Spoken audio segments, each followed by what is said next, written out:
Hello there. What is going on, everyone? We've got some really awesome stuff to talk about. We've got ourselves some points updates for Star Wars Legion available right now. On top of that, we also got some ninja cards. Not necessarily cards for ninjas, but cards that were placed on the Atomic Mass Games website by ninjas. Clearly, nobody saw this coming, except for everybody who did. I certainly didn't see it coming, but it was a welcome surprise. We're going to go over all of the new hotness in this most recent update that AMG dropped on us last night, and we're going to talk all about it. And I want to hear your thoughts as well.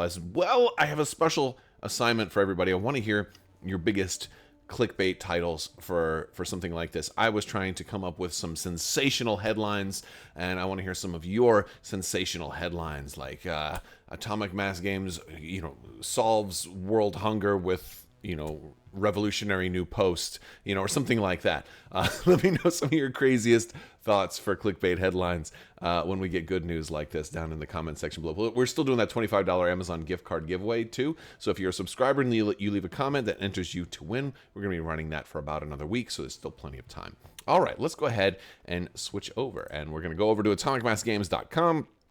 And they have all of their documents over here on the Star Wars Legion documents page. And if you want to check these out, again, I'll link to this page so you can check out all this stuff for yourself. You'll want to go to the errata reference. And if you scroll down further, there's also a universal upgrades page right here. Funny thing is, they call it universal upgrades. They're not all universal. And there are some errors. There's some things that may get changed by the time that you see this video. We're going to talk about them as they are right now, because I'm recording this Monday night, so you'll see it probably Tuesday morning or sometime after that. So again, that's one of the problems with when you're into this sort of arena that I'm in, is sometimes they fix things that happen before the video goes live, and well, that's just the way life is sometimes. But that's okay. Let's have a good time. All right, so let's talk about the errata reference. We've got points updates that we're going to look at. We have some cool stuff. So let's see what's over here. Now, a lot of points adjustments. Some things went up, some things went down. I want to give a lot of credit. There's people at AMG that have been listening to feedback. I literally love this new points adjustment system. This is great. This is very clear. This is an improvement even beyond the way Fantasy Flight used to do it. And I usually don't give them that high of praise, but this is a small thing, but it's great. And it really makes me feel informed when I'm looking at it, because I don't always remember what the old point costs were. And they've really done this in the clearest possible way. For a while, they weren't even highlighting them in blue, and then once they started highlighting the changes in blue and stuff like that, that was good. But here we've got green and red, and we have the old and the new point cost. And they're broken down by faction. Very, very clear. I love it. So Ahsoka Tano, first one for Rebels. Big drop. You're going to see there's a couple of like sabers and force users and a lot of that stuff I think that was underperforming that has gone down significantly. Now, as somebody who loves sabers, loves Jedi, loves my big, laser sword wielding folks on the battlefield, but they don't always perform that well. This is great because it gives me the opportunity to squeeze even more in there. As a matter of fact, if you look at Sabine with the Darksaber here at the bottom, you're also going to see a similar reduction, both 20 for Sabine and 10 for the Darksaber, bringing it from 15 points down to 5. We see the same thing with Ahsoka Tano. So if you were running Ahsoka and Sabine, you're now going to have a lot of options to actually make that list work, or if you're running just one or the other. But I like to run as many sabers as I can from time to time, and even though it doesn't always do that well, those of you who've played my 7 sabers lists or who have gone up against me in tournaments or whatever when I'm running stuff like that knows that I do very poorly when I run that stuff, but I have a lot of fun. And this is a point decrease that allows me to kind of crank the fun up to 11, so that's a good thing. So those are going down. ATRTs are going up by 4 points. However, the Rotary Blaster is going down by 5. I like the Rotary Blaster. Laser Cannon is up by 5 as well. So if you are running the Rebel ATRT with the Rebel ATRT Laser Cannon, that's going up a total of 9 points. But if you like the Rotary Blaster, which has always been a stable one around my house, then it's a net decrease of 1 point. Again, 4 up for the RT, 5 down for the Rotary Blaster. So, hey, that's okay.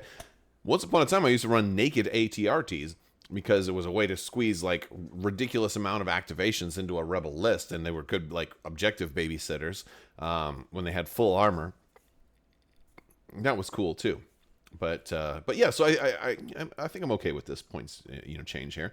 Mandalorians are going down 6 points, which is nice. Mandalorians are great, but they tend to be expensive and they can eat up points in your list very, very quickly. And so, and again, their upgrades are still going to be expensive. You're not going to stop there at the new 62 point cost for them. You're going to keep going. So a little bit helps and makes way for, it gives you room for extra upgrades. Rebel veterans got more than just a points decrease, although it's a significant points decrease if you're running the entire squad of Rebel veterans.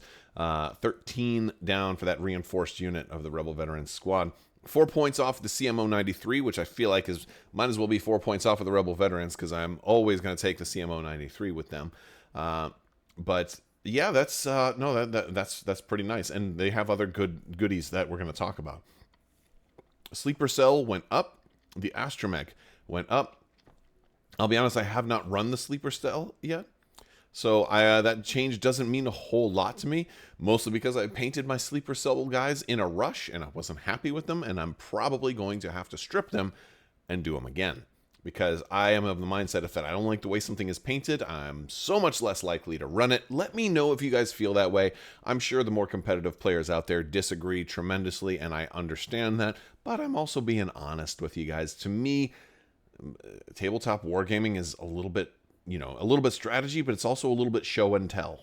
And I want my stuff to look its best, And then Sabine, we already talked about her going down 20 for just Sabine, 10 more for the Darksaber. So if you're not planning on running the Darksaber with Sabine, you still get a 20-point reduction, which is really nice. Empire, green across the board. They're getting lots of reductions. Death Troopers are down 6 points. Shore Troopers are down 6 points. The T-21B is down 4 points, which is already a 10-point reduction if you're running Shore Troopers like I do. I usually don't run the squad, but that's down 18 points as well. That is 28-point reduction if you're running a maxed out Shore Trooper unit. So that is really something to think about right there. Riots are down. Now, a lot of people were not happy with Riots. Riots are down 6 points, and then the KX series are down 12. Now, you're already getting two, little K2SOs in there. And I feel like that's not the change after seeing Andor Season 2. I don't know if that's the change I really wanted to see to K2 or KX series. I kind of wanted KXs to, stay the same and just become like massively more powerful. But I feel like a change like that, while it might be a great wish list item, might not fit the best. It might not be the easiest thing to just turn around and do. But I will admit, watching Andor and then going back to Legion and being like, man, I don't know if these KX series droids match up to those KX series droids. Maybe they'll redo them someday, but that probably will take a whole lot more time and work. I don't know if that's going to happen. Either way, for right now, this is a really nice decrease. Stormtroopers get a slight nerf if you're running the Stormtrooper squad. I was actually planning on running a Stormtrooper squad or two in an upcoming build, so a 6-point reduction there does free up a few extra points. And then the 74Z speeder bikes going down. I feel like this is, something that maybe a year or two ago I wouldn't have expected to see, especially with the way objectives used to be and how they are now. There were a lot of objectives that favored speeders and very fast-moving units, and objectives in today's version of Star Wars Legion kind of don't really favor you speeding across the board. They rather reward you for being able to hold your ground and dig in. And so, things like, bombing run or getting into your opponent's deployment zone are no longer things. And this also makes me think that as far as future like card pack updates and future battle cards are probably not going to have objectives that favor speeder bikes as heavily. And so that's I think that's, otherwise it wouldn't make sense for them to nerf speeder bikes just to then increase them right back. Although, with doing points updates like twice a year, they can certainly do that. So I guess it doesn't really tell me anything, but if I were a guessing person, I might guess that, speeder bikes going down is maybe an indication that we are going to see more objectives that involve securing an objective and digging in and holding your ground. Republic, Arc Troopers go up, but Echo goes down. So if you were running Arcs with Echo, you're at a net gain of up 6 and down 6, so you're going to stick right with 0. However, if you're not running Echo, you're going to have to eat that 6-point increase. ATRTs also going to see some change. The base ATRT is unchanged, but the laser cannon is up 5 and the rotary blaster is down 5. Barks are down across the board, very similar in some ways to our our 74Z speeder bike change. I think again the need for fast moving vehicles that can speed across the battlefield very, very quickly isn't what it used to be, and this is, I think, reflective of that, with 6 off the Bark Speeder, 4 off the Ion Gunner, 4 off the RPS-6, and 3 off the Twin Laser Gunner. Cody, Cologne Commander Cody, goes down 10 points. The Lat LE goes down 10 points. I can see that. Padme is down 8 points. I'm still not taking her. I don't care. You can keep reducing her. I'm still not going to take Padme. And then Yoda is down 20 points. This is a big drop for Yoda, who saw a huge nerf in how guidance was changed and how steady and keywords like that were changed, and also with standby being changed as well. A lot of things all really nerfed Yoda at the same time. 20 points might be enough, might not. I guess time will tell at this point. I have a feeling this won't be the last points reduction Yoda has, but I guess we'll have to wait and see. Let me know if you disagree, if you think he needs to go lower than 150, because he's still very expensive at 150, but he's still got some really cool command cards that do very cool things, just not as cool as he used to be. The Separatists see a few changes. Asajj Ventress goes down 15 points, again making extra room for lightsabers, and I am here for it. Droidekas go up 7 points. While they did have the ability to shift into ball mode and speed across the battlefield, they also have the ability to not turn into ball mode and go nice and slow, pull up those shields, and hold their ground. Poggle the Lesser and Sun Fac each are going down 25 points. Geonosians must not have been performing the way AMG had hoped. This does also make me wonder, what is the future going to be like for Geonosians? If you remember years ago when Geonosians were first announced, Will Schick did confirm twice in the same briefing that we were getting a Geonosian battle force. Whatever happened to that battle force? I wonder. It's obviously on hold or maybe canceled. I don't know if it's still coming. That's one of those questions I'd love to ask Will Schick. If I ever have him on the show again, we'll have to find out what is going on there. Is that still coming? And is this an indication of how strong or weak Geonosians are currently? Do you think a battle force could fix that? We have Staff Riders also down 10 points, kind of fitting in with the whole, the fragile, fast-moving vehicles aren't quite as valuable in today's game as they used to be. Mercenaries also saw some decreasings. Darth Maul, or rather Lord Maul, who has the Maul arrival, not arrival, but a rival, as opposed to he shows up and he has arrived. Arrival. Yes, Maul as Darksaber is down from 10 points to 0. A 10-point reduction, making that a free upgrade, which I can't say I have a problem with it. I like the higher ceiling that comes with having 4 red and 4 white. It's fun, and so the Darksaber is like, lets me roll less dice. Law of averages, it should kind of even out, but of course you get to become a commander that way, and you get to do your other stuff. So the Darksaber definitely has some usage. But I always kind of felt like it's kind of a 6 of one, half a dozen of the other. So making it a 0-point upgrade really lets you get the choice on how you want to run Maul. And I think that's great. I'm also curious, as we find out more about the tank and what new stuff is going to be coming for Shadow Collective, if I'll be really what will my temptation be to run Maul is one way versus the other, depending on how that faction looks after a couple of months once we get some new stuff for it. Mandalorian Super Commandos are going down 4 points. And while it's not a whole lot, it still matters, especially in with the few options we have for Shadow Collective.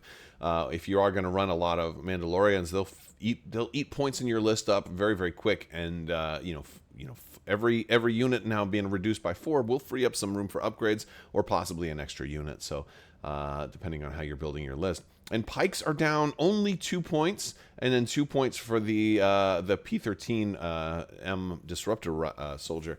So I guess, a net of 4 points off of pikes. Again, it's not very much, but if you are massing pikes, this one is a little surprising to me because pikes work super crazy for a long time, although I haven't been playing competitively as much lately, so I haven't seen how good or bad people have been abusing pikes. But I remember for a while there, pikes were completely just running the table. And so seeing them go down is interesting, although it's not down very much. A 2-point decrease for each one makes me think this is just kind of testing the waters. But maybe not. This is something that could even be reversed if it ends up kind of going too far in the other direction. So those are the points changes. That's about it for that. Now, that's just the start. We also have to look at the new upgrade cards. If we go to the new upgrade cards, this is 2 pages. Now, I will say that there's 12 upgrade cards in total, even though there's literally 18 shown. It's because they print two, and then a single, doubles and then a single, doubles and then a single. I thought this was kind of funny that they do this because it's like it's a PDF. You don't have to, it's not like I'm actually getting 2 strike and fades and 1 strike team leader. I'm getting as many as I want because it's a PDF. But I mean, it fits the formatting better to do it this way. And frankly, I mean, it probably beats having just a blank space right there. So if you were actually printing these out, then it makes for easier printing. And so it makes sense. I just think it's a little funny to have doubles on a print and play sort of document like that. But it's not the first time that stuff like this has happened. I always smirk a little bit because it's cute. Now let's dive into this. So we've got a lot to talk about here. There's some cool stuff. Now this is labeled as that these are universal upgrades. We're going to see some that are Empire only, so technically not universal, but it makes sense to include them in this document because you want all of your stuff in the same document. You really don't want to sprinkle like one upgrade in this document, one upgrade in that document. Just give us the whole thing in one place. And then someday they can all get separated or sorted into different documents maybe. So we've got Strike and Fade. This is a training upgrade that goes on to units that have Speeder X. It's restricted to units that have Speeder X. So not universal, right? No, I'm just kidding. I'm being silly. And it says that units with Speeder X may equip this card even if they do not have the training upgrade slot on their own unit card. And now you're going to see some more stuff like this. This is something that they're doing with this kind of update, where they're making training upgrades that can go on to stuff even if it doesn't have training. And this is weird, especially if you run a list builder. I know I've seen some early difficulties from some of the folks running list builders out there. It's like they worded this stuff in such a weird way that it makes it really hard to go onto a unit. It'd almost be better if they made it a whole new upgrade type. Because like, well, what if that unit already has a training upgrade? Does it still like get an extra one that's or, and the way I look at it is like, no, if you have a training upgrade, this takes it. If you don't have a training upgrade, surprise, you now have a single training upgrade that can take only this. That's kind of how I look at it, and I think that's how it reads. But I imagine the coding that goes into that is going to be substantial. So big thanks to the folks making list builders out there. You guys are appreciated, and trying to make this all of this stuff work as quickly and smoothly as possible is a labor of love, and I appreciate it as somebody who's a part of the community and also gets to, does content, but also loves to use these list builders. I see kind of both sides of the challenges that stuff like this can do. So I appreciate you guys. All right, so this is speeder only. It says after this unit makes an attack, you can exhaust this card. If you do this, you get to make a move action. So this is pretty cool. So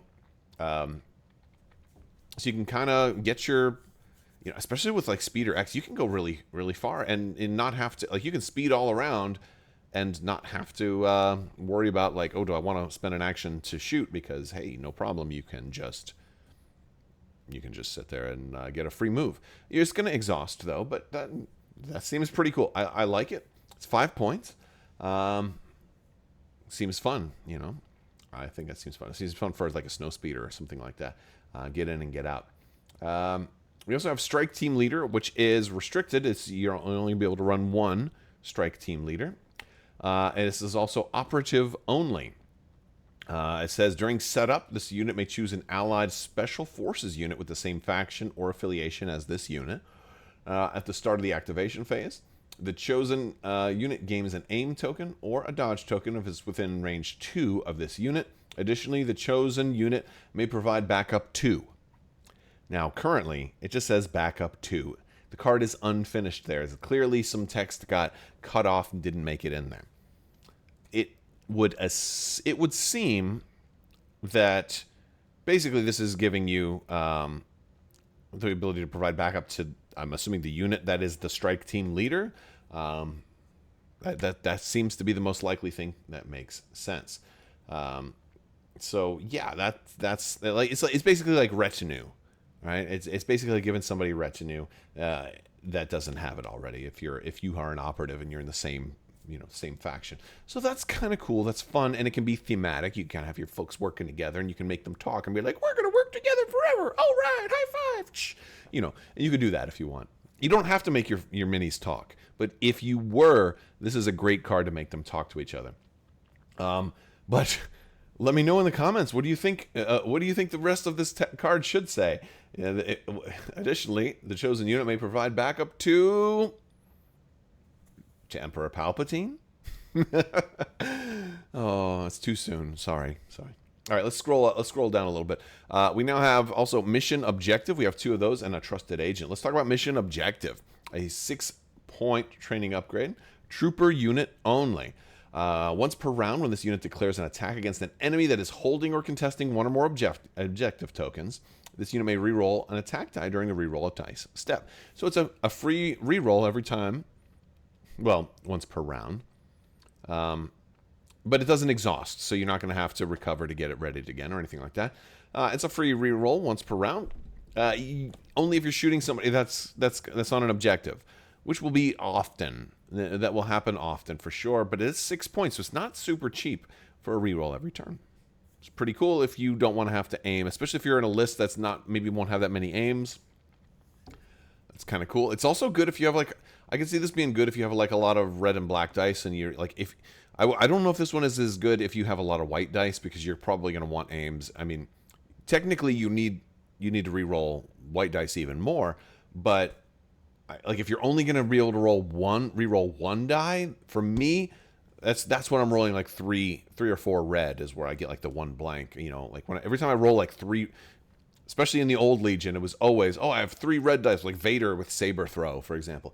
It's all right, I'm throwing 3 red dice at you. And I would roll 1 blank and 2 hits, and then cover would be that way. And I'm like, really? My lightsaber did nothing to your little rebel troopers? So that would always happen to me. So I'm of the mindset where I'm a single reroll, and this way I can use my actions for other things, and I don't need special aim tech. Would work really good if I had more reliable dice that I would only have maybe 1 blank here and there. So that's kind of where I like this. But this could also stack if you are going to be running aim shenanigans. I could see that also being a thing. I could also see that working really well on clones, because you're going to be limited on how many tokens you can borrow, and if you're really going into a heavy a Z6 kind of thing, or Z6 if you're outside of the United States, maybe. Trusted Agent. This is a command upgrade. It's also a restricted. You can only have 1 of these. It's a 5-point upgrade. It says, during the issue order step of the command phase, you may discard this card. If you do, you can issue an order to an allied operative.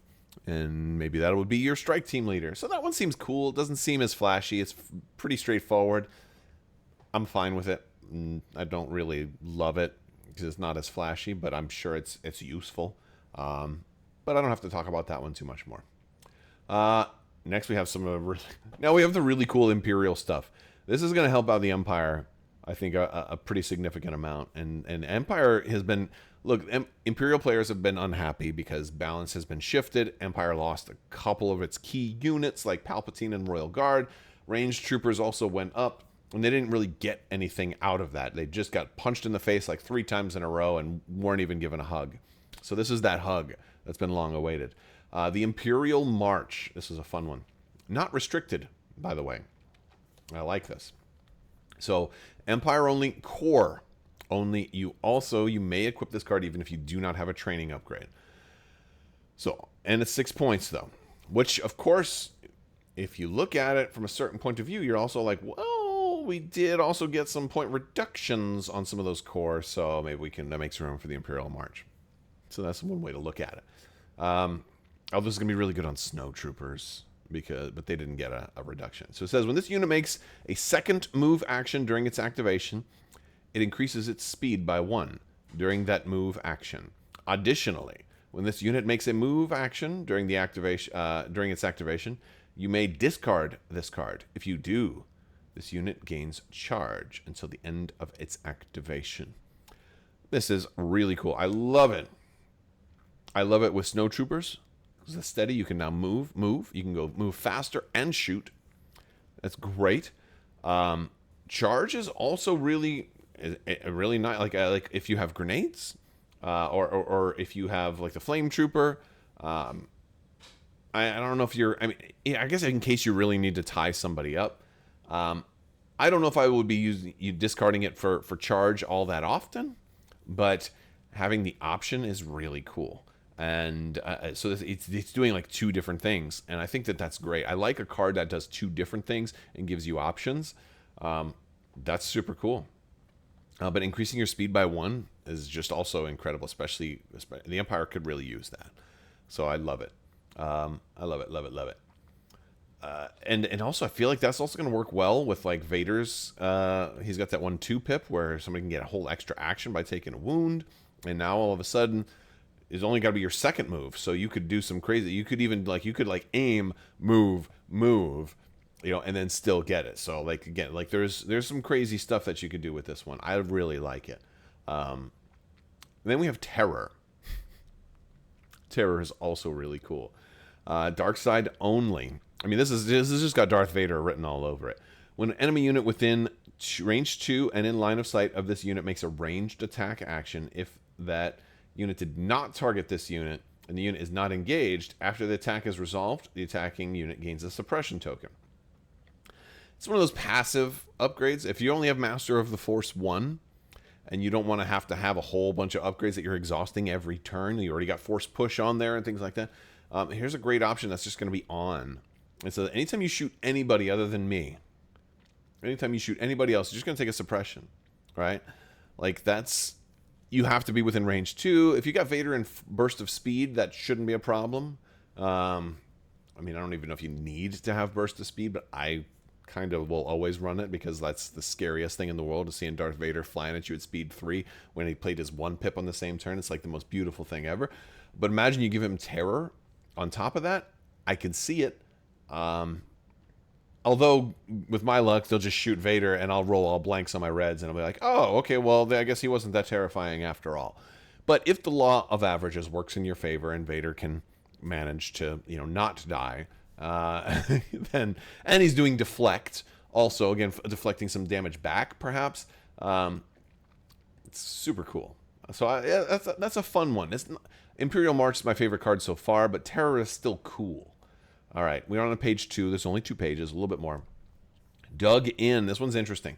This one, again, 6-point upgrade is also training. It says Emplacement Trooper or Trooper unit with prepared position only. Not that he has only prepared positions, but Emplacement Trooper or prepared position. Either one of those only. I don't like the word only there because you give me 2 different options, so it makes it seem like you can only put this on a unit if the only keyword they have is prepared positions, right? But yeah, so Emplacement Troopers and prepared position units can take this, and they can take this even if they don't have a training upgrade. It says, while this unit is in an allied territory and does not have a face-down order token, it rolls red defense dice instead of white defense dice when rolling its cover pool. This one is really nasty. I mean, what a great card this is. This is a really good card, and it's thematic, and it's scary, and it basically means don't shoot my turret. I mean, you might not get any dice through. You might not get any dice through at all. This is a nice one. This is good for. This can work for those those rebel veterans. Of course, this does mean you'll probably want to wait and activate them at the end of the round, because once they have that face down token, they're not going to get that anymore. But that's still really cool. Or you might just still shoot them anyway, just to try to get suppression on them. Maybe. We have Tranquility. Light side only. This one is a 10-point upgrade. After an allied unit within 2 rallies, but before its make action step, you may exhaust this card. If you do, roll a number of white defense dice equal to this unit's courage value. For each ink on the result rolled, this unit and the allied unit remove a suppression token. When you would exhaust this card, you may instead discard it. If you do, roll red defense dice instead of white defense dice. This is a good one for when you do absolutely positively need to get rid of those suppression tokens. This is kind of like one of those good like last turn of the game cards. I can definitely see that. It's a neat one. I don't know about 10 points. Again, I think it's situationally. I think you have to cost stuff. When could this be abused the most? There are more and more cards that are coming out that can do nasty things with suppression, and so this could take away somebody's advantage if they have a build that's designed to kind of make you panic on the last turn of the game and things like that. So I could see why they wanted to come out kind of heavy with the points for this one, but yeah, I don't know. I don't know that I would want to take that one right away. I feel like it's more of a strategic card and less of a fun card for me. I think strategically, it's probably a very smart card to be able to have. Again, it's not one that you would need Master of the Force with, especially if you're just kind of waiting for the end. You know, if you're going to use it throughout the game, you would want Master of the Force. You'd want or ways to recover. Or if you just want to wait for that one critical moment and then discard it. You know, it's got options, and options are good. And then as we go down, we have extra supplies. This is equipment.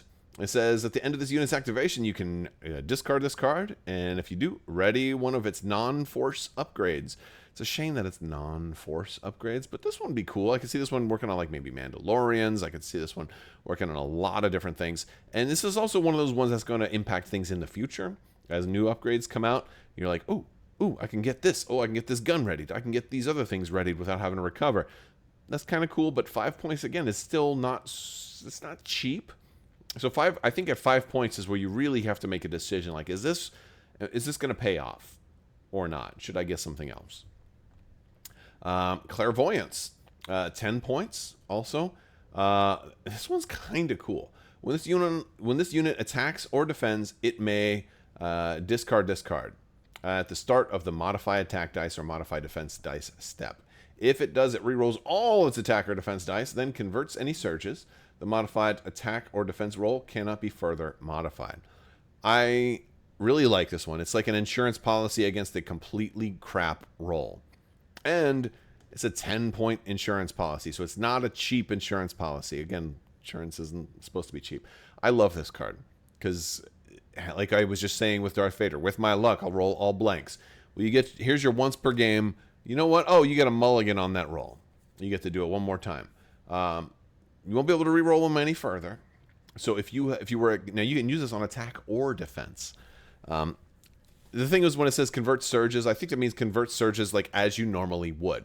So if I'm Obi-Wan Kenobi and I've got critical 2 and I roll my dice, you're not converting all surges. You're converting them as you normally would for the roll as how it existed. So if you've got surge tokens, if I'm Obi-Wan Kenobi, I've got critical 2 and I've got 1 surge token on me, and I roll 6 surges, I would make 2 of them criticals, 1 of them a hit, and then the other surges would then convert to blanks as per normal conversion. Thanks to the Legion Discord for clearing that one up for me. But you know, I still think this is a good card. You're not going to use it unless you need to. I think you'll probably use it on a really bad defensive roll, or the game depends on me killing this guy, and this should be an easy roll. You know, I don't think you're going to, if you get 4 hits on 6 dice, I don't think you're going to pop this to try to get a 5th hit, you know, because you'd have to reroll all of them. It could end up being worse. So this has got to be when you roll significantly below average, or it's that Hail Mary where I need this to win the game. And I love that. It's fun. To me, I love letting there be some random chance in there. This mitigates that or gives me the chance for the Hail Mary. Clairvoyance, I love it. One of my favorite cards of this release. Spotter Uplink, and we're at the last 2 or last 3, but last 2. Spotter Uplink, we got 2 of these. This is a comms upgrade. It's only 3. If this unit is not in melee, when another allied unit declares an attack against an enemy unit within range 1 and in line of sight of this unit, the attacking unit gains Sharpshooter 1. This one's interesting, and I feel like maybe this would go well on some of those speeder bike things that were just reduced a little bit. Like, you know, I could see that, but then again, you'd have to be at distance 1 of all of these targets, and I don't know if these speeder bikes are always going to be at distance 1. Maybe this, you know, I don't know. So this is a tricky one, but because you have to kind of put yourself in danger, but you're giving everybody else Sharpshooter 1. There's also some questions on this one on like if,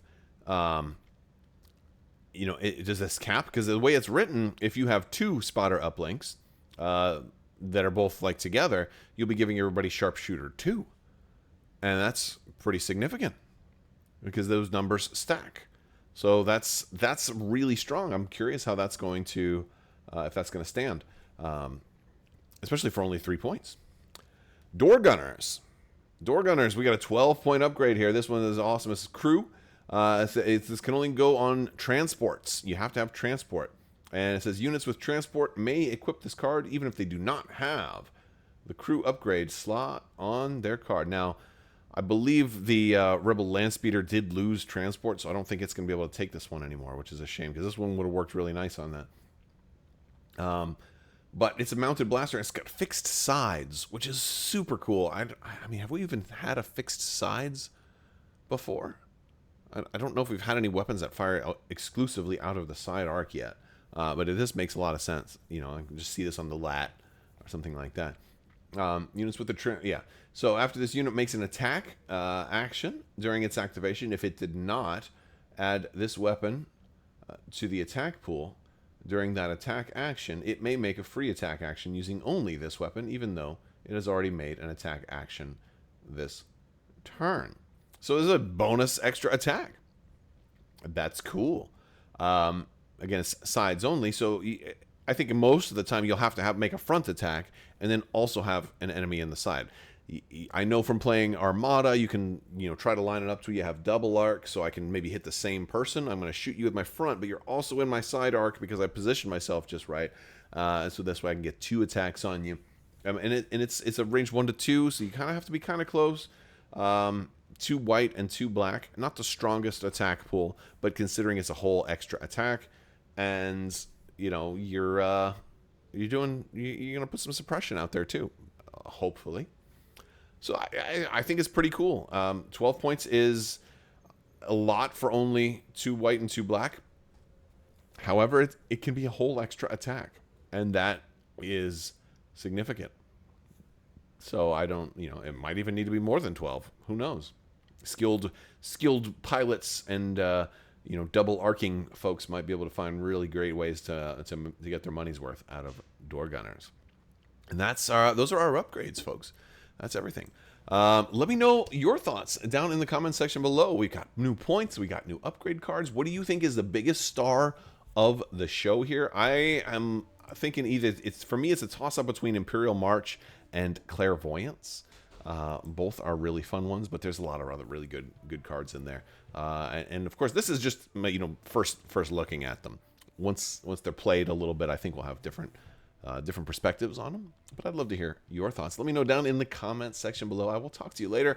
May the force be with you. Live long and prosper. Be excellent to each other. Party on, dudes. So say we all. And always wash your socks.